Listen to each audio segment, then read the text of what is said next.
1% artistique est une création de l'État qui oblige tous les acteurs de la collectivité publique, que ce soit l'État ou les collectivités territoriales, de créer une œuvre d'art dans tous les bâtiments nouvellement construits ou d'extension de bâtiments, de manière à permettre de faire entrer l'art dans le monde de la construction, dans le monde du bâti et dans l'univers public des différentes activités de l'État et des collectivités territoriales.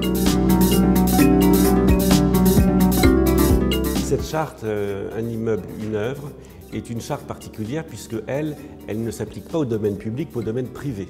Donc ça a été créé par le ministère de la Culture sous l'égide de Fleur Pellerin en 2015, décembre 2015. À l'époque, il y a 13 acteurs de l'immobilier qui ont signé cette charte. Depuis, il y en a eu d'autres.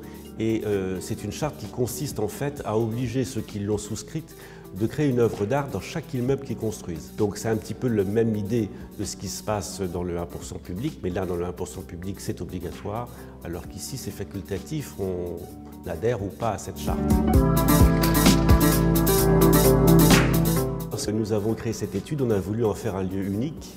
Et le fait que mes associés et moi-même aimions particulièrement l'art contemporain nous a amené à avoir un concept un peu particulier et qui est de créer une galerie d'art dans un office notarial. Notre étude est spécialisée en matière d'immobilier complexe et de promotion immobilière, donc il nous a paru naturel de sélectionner des artistes qui auraient une orientation dans leur travail sur la ville, le bâti, l'environnement, enfin tous ces thèmes qui sont un petit peu complémentaires de notre activité.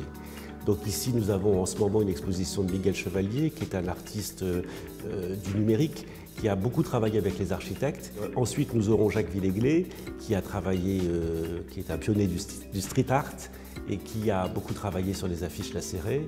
On aura ensuite dans la foulée probablement des graffeurs. On a envie de promouvoir des artistes, mais ça ne s'inscrit pas forcément dans le cadre de la loi mécénat.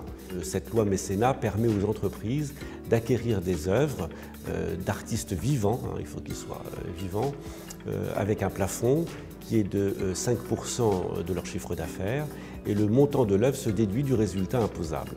Donc c'est particulièrement intéressant. La contrepartie, c'est l'obligation pour les entreprises d'exposer les œuvres qu'elles acquièrent dans le cadre de cette loi mécénat dans l'entreprise pour que les employés puissent en profiter, ou les clients d'ailleurs. Il y a également une possibilité de prêter des œuvres à des musées pour remplir cette obligation. Nous n'avons pas créé cette galerie dans un but particulier de stratégie, de marketing ou autre.